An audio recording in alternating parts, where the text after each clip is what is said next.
When you're next to me. We're here in the 1800 block of Manson Street in South Philadelphia, where Stacey Blahnik was murdered. Today, we will be interviewing her closest friends and family.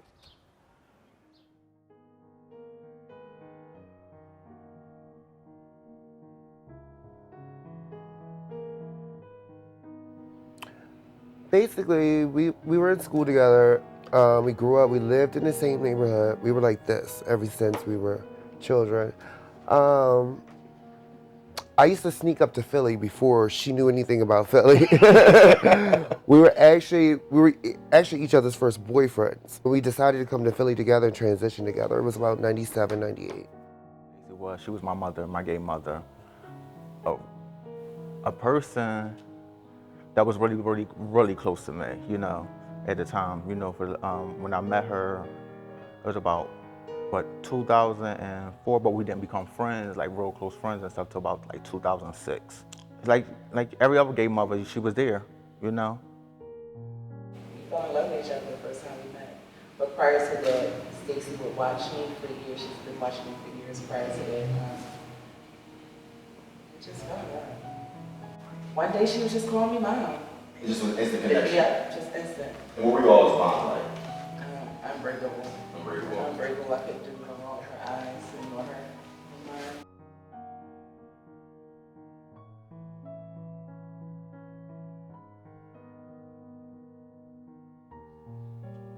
That day, I went to work that day and stuff. I remember, you know, I worked from I remember actually 2 to 10 that day, and I get a call from a friend saying, did you hear? I'm like, what?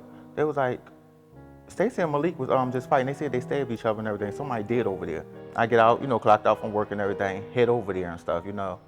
As I head over there and everything and stuff, you know, it started pouring down rain. It was pouring down rain real hard. As I got on her block, you know, the ambulance was just leaving, and you know, China was walking up and down the block crying and everything. That's how I knew she passed away. I got a call from Malik. It was late that night. Earlier that day, I didn't hear from Stacey that whole day, which was kind of weird. And I remember I was laying in the bed with my boyfriend saying, I'm gonna curse Stacey out later because she didn't call me all day. And I just got a call from Malik, and he was like, China, get over here. Stacey is dead. And he hung up the phone. So I'm like, he wouldn't joke like that. So I tried to call him back. I'm like, hello? He wasn't answering. So we just started running towards her house because we only lived about 6 or 7 blocks away from each other. And I just remember running, and as I'm getting closer, I could see the ambulance outside of her house. And I just remember walking up to the door, and I could hear Malik saying, let her in, that's her sister. And I'm looking at the officer like, it's my sister in here. She's like, yeah. I'm like, okay, well, he's saying she's dead. Can you let me in? She just closed the door and was like, I can't let you in. And I'm just going to let you know she didn't do this to herself. I was at a standstill.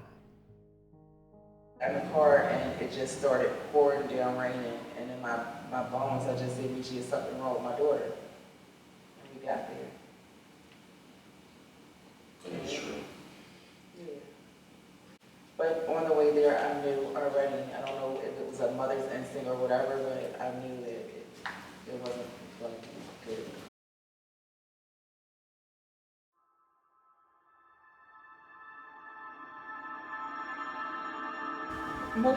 Malik.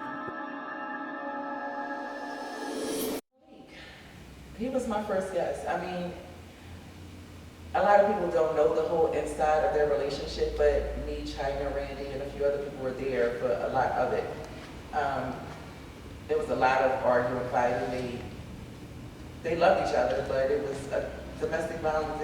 The relationship was bad at times. He was my #1 suspect.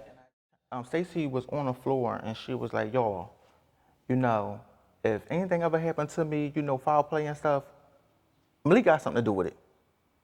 Malik loved me to death. Okay. We were in Virginia, and this is after Stacey passed away. And I was on one, so my emotions were like really going. And I said to Malik, if you didn't kill her physically, you killed her mentally. And I believe that, and I stand by it. you know, like he proved to himself, like, you know, I did not do this and stuff, you know what I mean? Like, I did not, you know what I mean? And he was letting us know, like, I did not have nothing to do with this. He really, like, you know what I mean? I came to my senses, I was like, he ain't got nothing to do with this. He ain't, you know what I mean? He ain't hurt that girl and stuff, you know what I mean? And, you know, and I bonded with him, you know what I mean? I even apologized to him and stuff, you know what I mean? We had stopped talking for a minute after Stacey's funeral, and I really don't blame Malik. I could just imagine the hurt he was going through,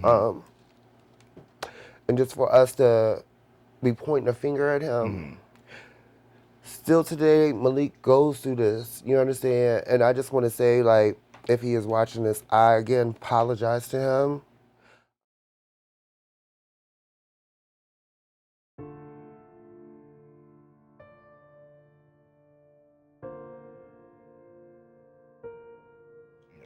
So at the time of Stacey's death, she was the overall mother of the House of Blahnik. When she passed, do you feel like there was enough involvement from the house or the house father?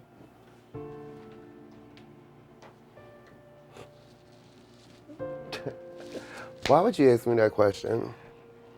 I feel like, you know, considering those people are our families, I feel like they should be more Whose involved. family? Well, they're our ballroom family. Okay. And, you know, we have children, we have mothers and fathers and godparents. I feel like those people should be more involved. I feel like they look at us sometimes as just a figure. Do you think Stacey was a figure or a fixture in that house? And did they treat her as such after her passing? I really just don't even want to answer that question because if I do, I'm going to go into it and I'm going to get really upset.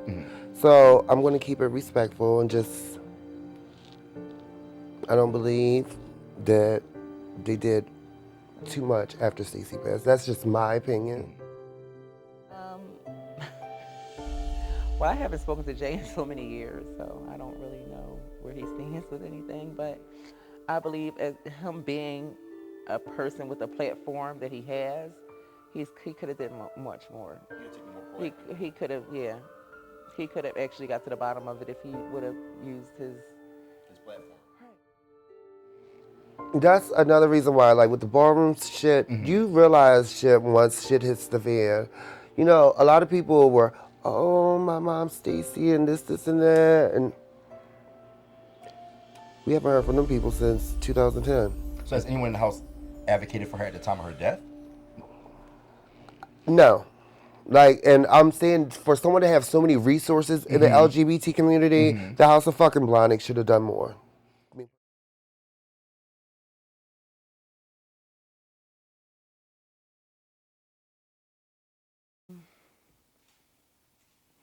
For me, being a house mother, I'm not a house mother, I'm just a mother. I'm a mom. They call me mom.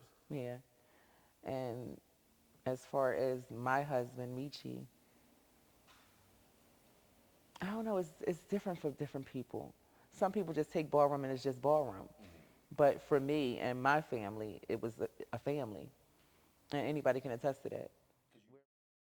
I just think that far as a LGBT community, we all need to get together and keep our foots on their neck at City Hall, keep our foots on those cops' necks, because until we show that we demand respect, they're going to continue to disrespect us. They're going to continue to do the shit that they're doing now.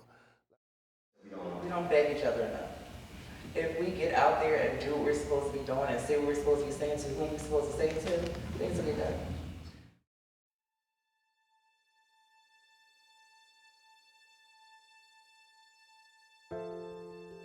I don't talk about it, like I said, I don't talk about it. It hurts me. I'm so not an emotional person at times, but this is the one thing that, I don't know, it changed me a whole lot. I've humbled myself a lot. I don't have as many people around me as I would. I don't deal with certain people. I don't have certain conversations. It's changed me a whole lot. I miss her a lot. Right now, it's something that I still, to this day, haven't gotten over. I will never get over that. Never. I felt alone. We were always together. That was my best friend. We were like sisters. We were always together. I had to deal with being alone. She was my support system as well. You know, when you're so used to being with someone and they're just taking from you, you realize so many things of how much of a blessing that person was to you. So, you know, it was hard to deal with the first year or two. Like, I was really stuck in a place in life that I'm like, why am I still here? You know, when we were younger, we used to always say the Lord would never take one of us and leave the other one here to have to deal with it. And my baby was gone. Do you remember how when me and Stacey used to just like twins every time we came out? Every time. Like, I remember, it was so funny. Someone was just telling me the other day, it was like when you and Stacey used to come downtown, it was like celebrities was coming. Everyone would run to the parking lot. So it's like, that was when you saw her, you saw me. You never really saw one of us without the other one. It would be so rare, slim to none. Sex hour in the face. Yep. Oh my God. Yeah. So what would be? What was your favorite ballroom moment with Stacey? My favorite ballroom moment with Stacey. Oh my God, I have so many. One of my favorites was when she walked sex time against Angel, and Janet Jackson, So Excited, was playing in the back. And when she ripped off that thing and threw the thing down, slammed it on the table, I'm like, my baby, yes.